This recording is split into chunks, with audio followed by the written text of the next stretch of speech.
और कई बार जीवन में ऐसे अवसर भी आते हैं कि लोग आपसे मिलने आते हैं। इसलिए अतिथियों का सम्मान करने से पूर्व सदा कुछ बातों को स्मरण रखना आवश्यक होता है।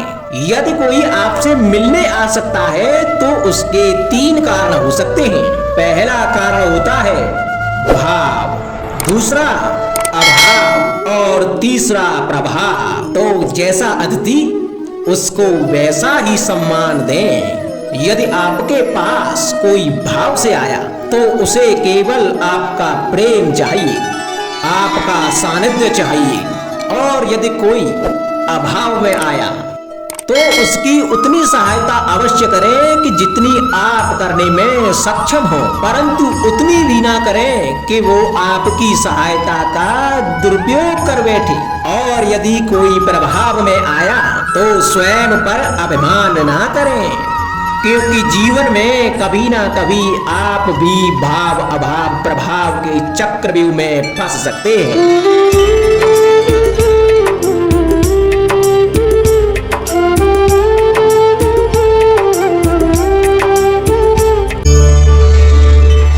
कभी आप ब्रह्म मुहूर्त में जगे हैं? जगकर देखिए, संध्या होने के पश्चात जब रात्रि का अंधकार सारे संसार को धीरे धीरे अपने अंधकार में निगलने लगता है, तो यही अंधकार ब्रह्म मुहूर्त में भोर होने से ठीक पूर्व तनिक अधिक काला हो जाता है।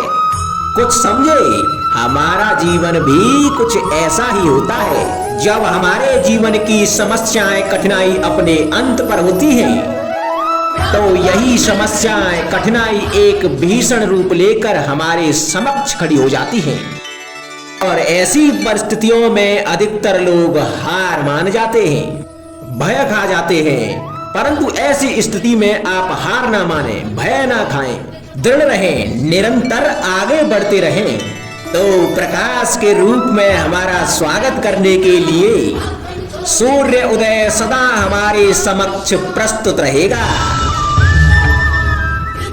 आपने बरगद के वृक्ष को देखा है? जितना विशाल उतना दृढ़। पतझड़ में वो सूख जाते हैं, परंतु दुर्बल नहीं होते, टूट कर गिरते नहीं। और उसके विपरीत दलदल में उपजे वृक्षों को देखें, वो दिखने में तो हरे भरे होते हैं, परंतु इतने दुर्बल होते हैं कि जल धारा के हल्के से वेग से वो गिर जाते हैं। परंतु ऐसा क्यों होता है? इसका कारण है जड़ें। जिसकी जड़ें दृढ़ भूमि में है वो हर चक्रवात, हर अफवाह को सह लेता है। जो दलदल में है वो स्वयं की जड़ों को दुर्बल बना लेता है। कुछ ऐसा ही मनुष्य भी होता है, जो अधर्म, कुकर्म, असत्य की धरा पर उपजा है। वो कठिन समय की एक मार भी नहीं सह पाता। और जो मनुष्य सत्य और धर्म की धरा पर उपजा है, वो हर समस्या से जूझ कर आगे निकल जाता है और सफल हो जाता है। अब आप पर निर्भर करता है कि आप क्या बनना चाहते हैं।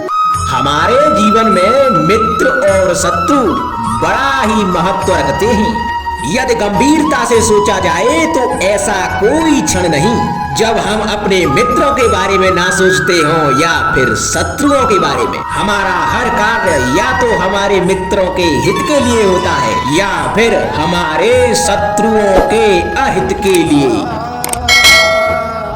हम हर स्थान या तो अपने मित्रों के साथ होते हैं या फिर अपने शत्रुओं के साथ। कोई नहीं चाहता कि उनका शत्रु प्रसन्न रहे।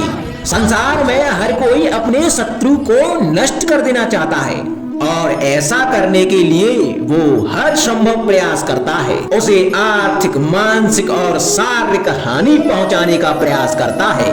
और यदि मैं आपको आज ऐसा मंत्र सिखाऊं जिससे आप अपने शत्रु को सदा के लिए नष्ट कर दे तो, और वो मंत्र है शत्रु को मित्र बनाना। अपने सभी शत्रुओं को अपना मित्र बना लीजिए और आपके सारे शत्रु स्वतः ही समाप्त हो जाएंगे। राधे राधे।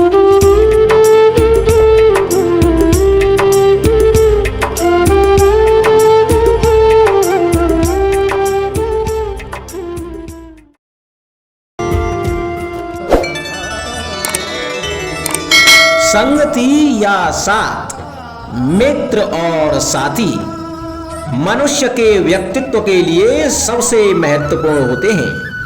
अब आप कहेंगे कि ये कैसे? मनुष्य अवश्य अपने व्यक्तित्व के लिए उत्तरदायी होता है, परंतु मनुष्य संगति में ना चाहते हुए भी उसका व्यक्तित्व संगत की भांति हो जाता है। इन पात्रों को देख रहे हैं आप? मध्य में जल रखा है, इसमें दूध और इसमें मलिन कीचड़ रखा है।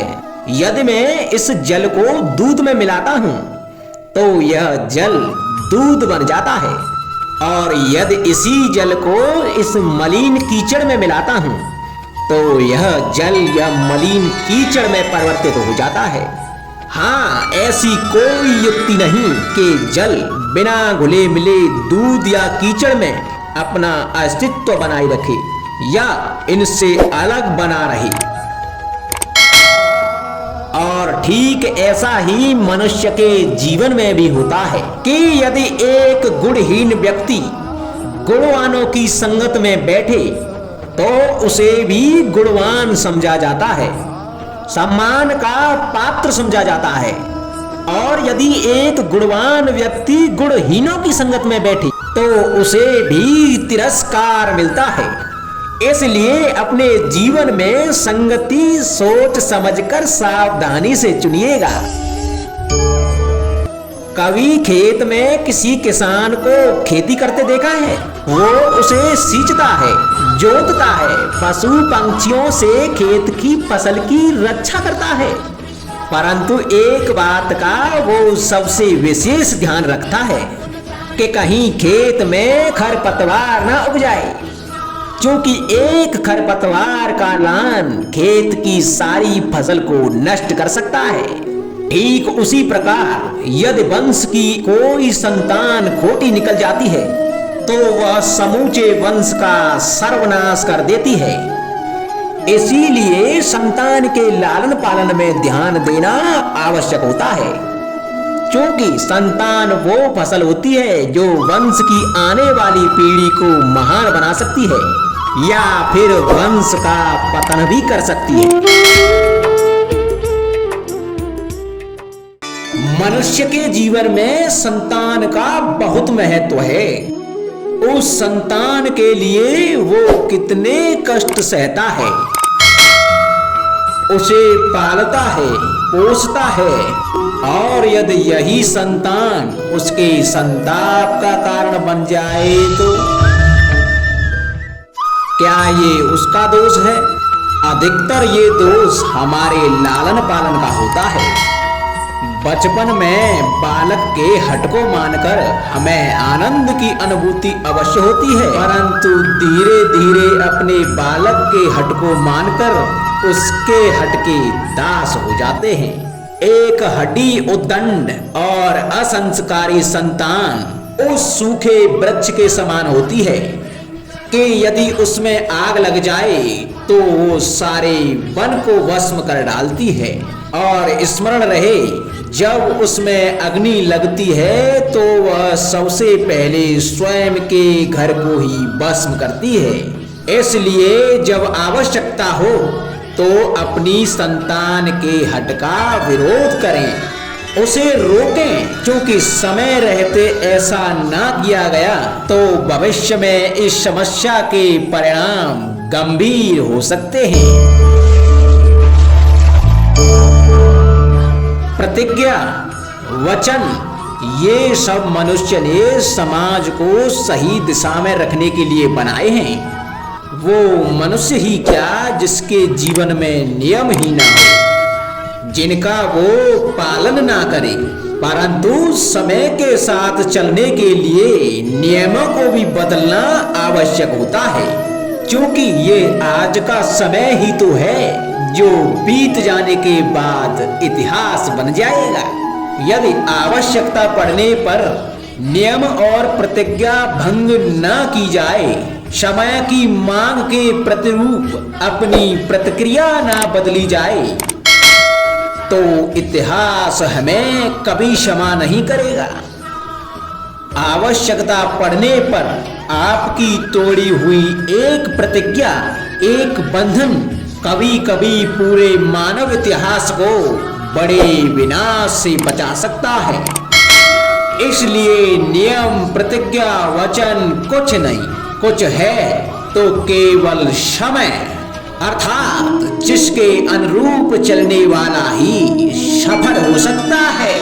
कभी किसी पंछी को घोंसले की नींव बनाते देखा है? अथक परिश्रम करके तिनका तिनका बिटोर के वो पंछी अपना घर बनाता है, अपनी संतान के लिए एक सुरक्षित घर बनाता है।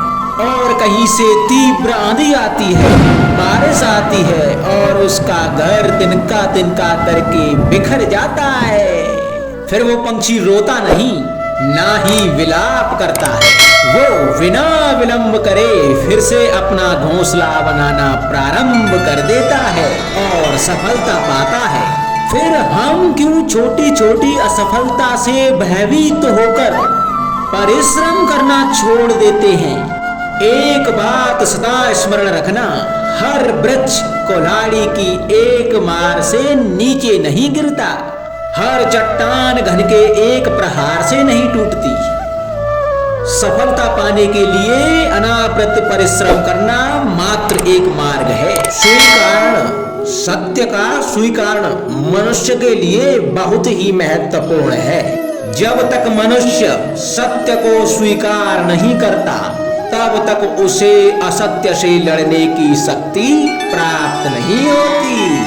जब आप भोजन करते हैं तो क्या होता है? आपका पेट स्वीकारता है कि वो भर चुका है और आप भोजन करना बंद कर देते हैं। जब आपको निद्रा आती है तो क्या होता है? आपका मन स्वीकारता है कि आपका शरीर थक चुका है और उसे विश्राम की आवश्यकता है। उसी प्रकार जब आपको किसी व्यसंग को रोकना हो तो आपको स्वीकारना होता है कि बहुत हो चुका। चाहे वो लालच हो या मदिरा पान, उस व्यसंग का त्यागना तभी प्रारंभ होता है जब आप यह स्वीकार कर लेते हैं कि आप उस व्यसंग के बंधन हैं।